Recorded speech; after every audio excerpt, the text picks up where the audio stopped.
Every day you go to work, come back home, and do the responsible thing with your money. You don't gamble. You don't blow money on designer clothes. You don't drive a car you can't afford.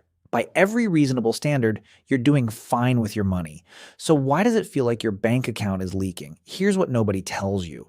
The biggest money drains in your life aren't the obvious ones. They're not the impulse buys or the bad investments. They're the small, completely normal habits that feel so harmless, so routine, so everyone does this, that you never once stopped to question them.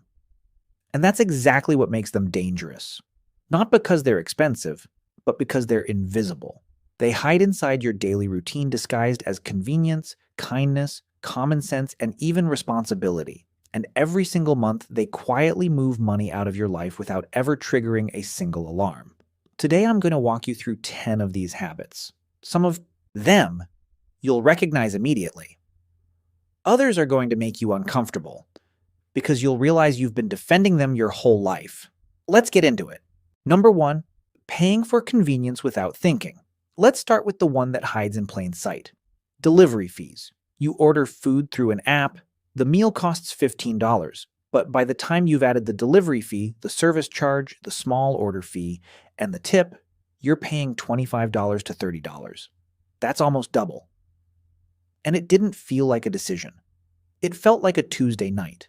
Multiply that by 3 times a week. That's roughly $30 to $45 a week in fees alone. Not the food, just the convenience of not leaving your couch. Over a year, that's $1,500 to $2,300 in charges that didn't buy you a single extra bite of food. And it's not just food delivery, it's express shipping because you didn't want to wait 2 extra days. It's ride hailing instead of taking a 10-minute walk. It's paying $3 more at the corner store because the supermarket is a 5-minute drive away. None of these feel like financial decisions. That's the problem. But convenience has become an entire economy, built on the assumption that you won't do the math. And you don't. Because each one feels like nothing. But nothing 3 times a day, 5 days a week, 52 weeks a year is not nothing. It's thousands. And the worst part is you'll never notice it missing. Because it never left in one big chunk. It left in 100 tiny ones that you already forgot about. Number 2, keeping subscriptions. Just in case. Here's one almost everyone is guilty of. You signed up for a streaming service to watch one show. You finished the show, and now you're paying $15 a month for a platform you open once every 6 weeks to scroll for 10 minutes before watching nothing and going to bed. But you don't cancel. Because what if something good comes out next month? What if you need it later and have to sign up again, so you keep it, just in case? And it's not just one subscription, it's the fitness app you used for 2 weeks in January, the cloud storage upgrade you needed once for a single file, the music tier you bumped up for one road trip. Each one is $5, $10, $15 a month. Each one feels insignificant on its own. But pull up your bank statement right now and count them. Most people are shocked. Studies suggest the average person underestimates their monthly subscription spending by $100 or more. That's money leaving your account on autopilot for services you're barely using, and the whole system is designed that way. And here's where it gets even more calculated. Let's say you finally decide to cancel. You hit the button and suddenly you're looking at an offer. Wait, how about 3 months for the price of one? Or we'd hate to see you go, here's 70% off your next 3 months. And it works, because the deal feels too good to pass up. So you stay. Not because you need it, but because the discount made it feel wasteful to leave. That's the trap inside the trap. The subscription was already draining you silently, and when you finally tried to stop the bleeding, they handed you a smaller bandage and convinced you the wound was worth keeping. The hard truth is this. If you need to be bribed to stay, you didn't need the service in the first place. Cancel it. If you actually miss it in a month, you can always sign up again. But most people never do, because they never actually needed it. They just couldn't handle the feeling of letting go. Number 3. Buying things on sale you didn't need. This one is going to sting. Because it doesn't just feel harmless, it feels smart. You walk into a store or open a website and see something marked down from $100 to $60. Your brain immediately does the math. I'm saving $40, and that feels like a win. But here's what your brain didn't calculate. You weren't going to buy that thing. You didn't walk in looking for it. You didn't need it yesterday, and you wouldn't have thought about it tomorrow. The only reason it exists in your mind is because someone put a red tag on it. You didn't save $40. You spent $60 you weren't going to spend. And retailers know this. The original price is often inflated specifically so the sale price feels like a deal. It's a manufactured comparison designed to trigger the rush of getting a bargain. Research on consumer behavior has shown that discounts actually change how your brain processes a purchase. You stop evaluating whether you need the item and start evaluating whether the deal is good. The question shifts from, do I want this, to, is this worth it at this price? Those are two completely different questions, but your brain treats them as the same one. This is why people come home from sales with bags full of things they never planned to buy and call it saving money. The sale didn't save you anything. It recruited you. It turned you from someone who wasn't going to spend money into someone who did, and made you feel smart about it. The fix isn't avoiding sales entirely. It's asking one question before every purchase. Would I buy this at full price? If the answer is no, you don't want the product. You want the feeling of getting a deal. And that feeling has a price tag you're not tracking. Number 4. Not comparing prices because it's only a small difference. This is the one that gets dismissed the fastest. Because the amounts are so small, it feels ridiculous to even think about them. What's the difference between a $3 brand and a $4 brand? $1. Who cares? You do. Or at least your bank account does. That $1 difference is on one item in one shopping trip. But you're making this same calculation on dozens of items every single week. Groceries, household supplies, coffee, fuel, online purchases.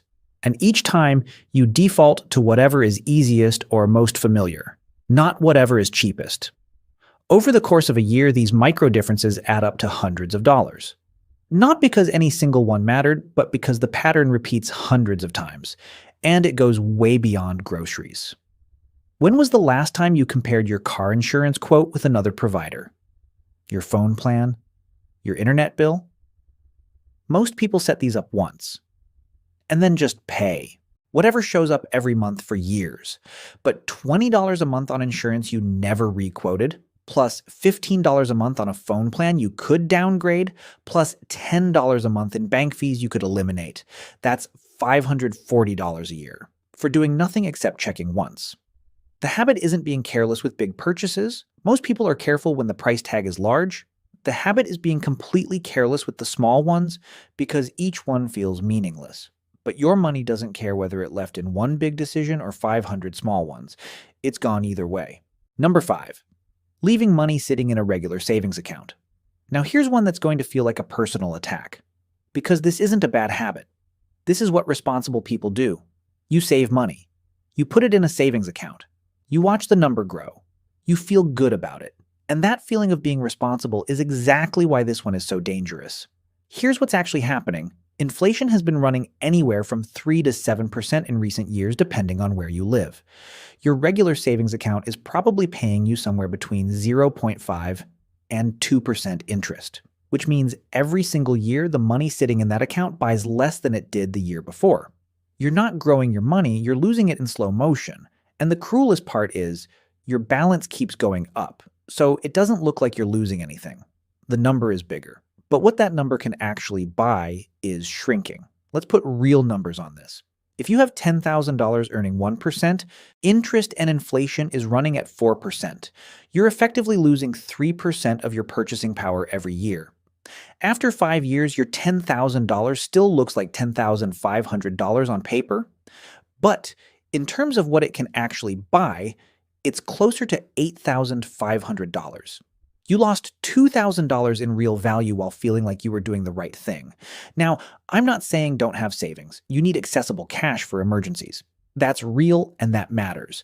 But parking large amounts of money in a basic savings account for years, thinking it's safe, that's not safety. That's slow erosion disguised as responsibility. The money you don't need in the next 6 to 12 months should be somewhere it can at least keep pace with inflation, whether that's a high-yield savings account, index funds, bonds, or other instruments that match your risk tolerance. The principle is universal. Money that sits still in a low-interest account isn't being saved. It's slowly being spent by inflation. Number 6, lending money to people and never asking for it back. This one doesn't feel like a money habit at all. It feels like being a good person, and that's why it's on this list. Your friend forgot their wallet, you cover lunch. Your cousin needs $30 for something urgent. You send it immediately. The group dinner bill comes and it's easier to just split it evenly, even though your meal was half the price of everyone else's. So you pay your share, say nothing, and move on. Each one of these moments is small. Each one feels generous, and each one is money you'll never see again. Not because people are malicious, but because small debts are socially invisible. Nobody tracks them, and the discomfort of asking for $15 back from a friend feels worse than just absorbing the loss. So you absorb it, again and again. The problem isn't any single instance. The problem is the pattern. When you're the person who always covers, always rounds up, always says don't worry about it, you become the person who's expected to do it. It stops being generosity and starts being a role. And that role costs you hundreds of dollars a year. And here's the psychological layer underneath. Most people don't ask for money back because they don't want to be seen as cheap. They'd rather lose the money than risk the social discomfort, which means the real cost isn't the $20. It's the fact that your discomfort with confrontation is being funded directly from your wallet every single time. This doesn't mean you should become the person who Venmo requests your friend for $4, but it does mean you should be honest about how much this habit actually costs you. Track it for 1 month. Write every amount down. Most people are genuinely shocked by the total. Because it was never one big moment. It was 50 small ones they chose to forget. Number 7. Treating yourself regularly. Here's one that starts with a perfectly healthy idea and slowly turns into a financial leak without you ever noticing the shift. You had a hard week at work. You deserve something nice. So you go out for a good dinner, or buy that jacket you've been eyeing, or order something online as a little reward. And honestly, that's fine. You worked hard, you earned it. The problem is what happens next. The Friday dinner becomes every Friday. The one nice thing after a tough week becomes a weekly ritual. The treat is no longer a treat, it's a line item.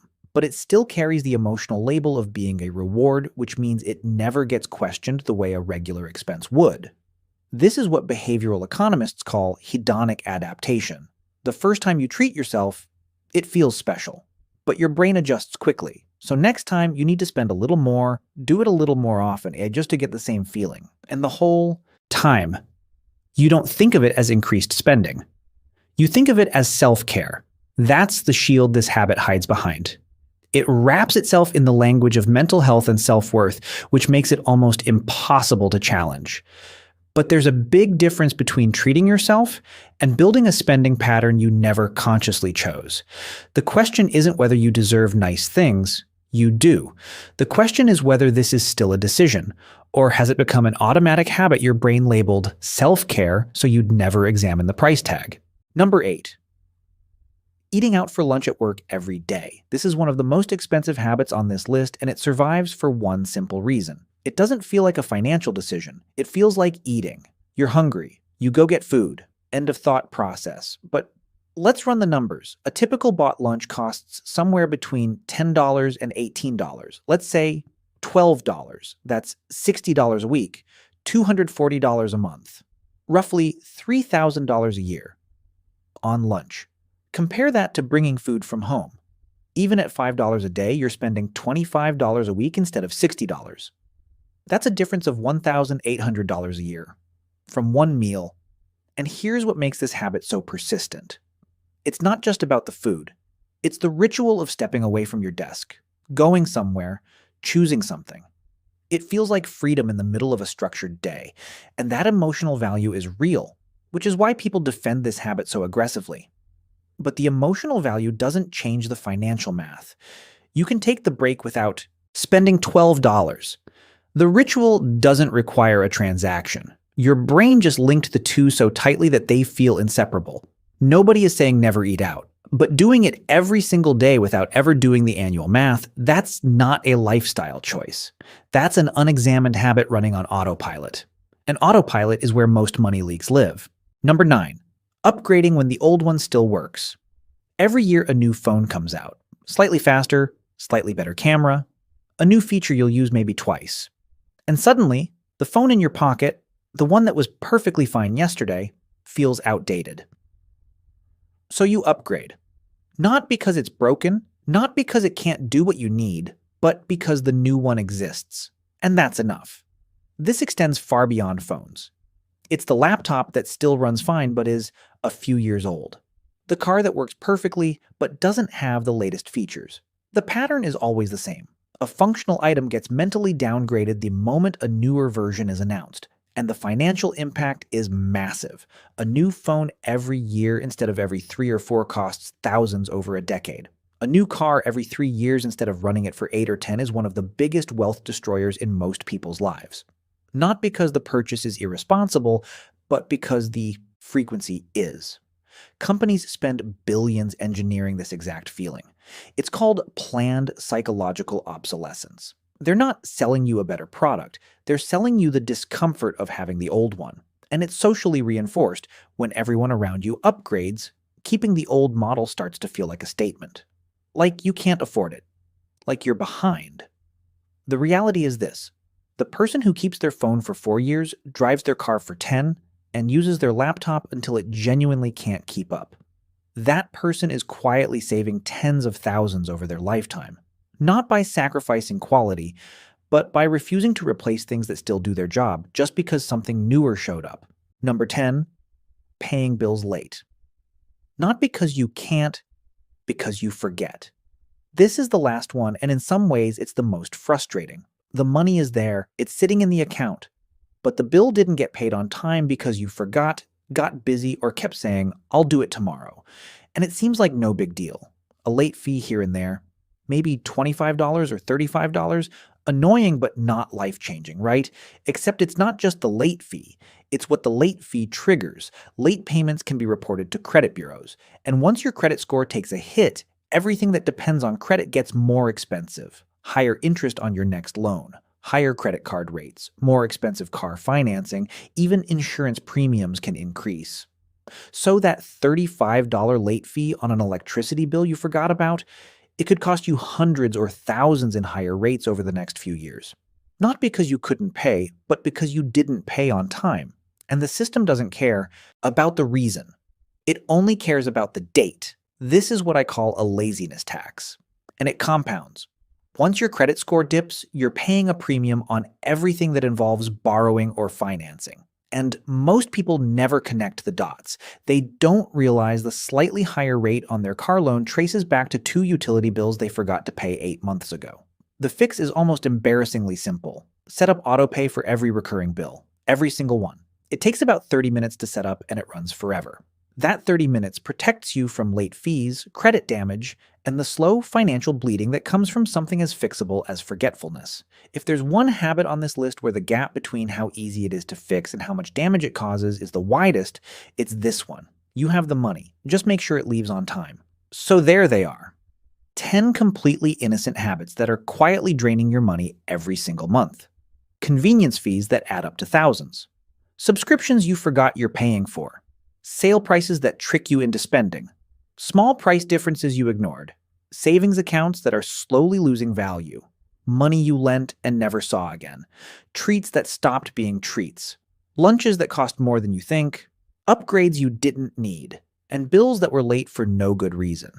None of these habits feel like financial mistakes. That's the whole point. They survive because they feel normal. Because everyone does them. Because questioning them feels petty or paranoid.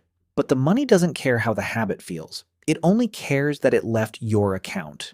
And when you add up all 10 together, the real number is probably enough to make you rethink your entire daily routine.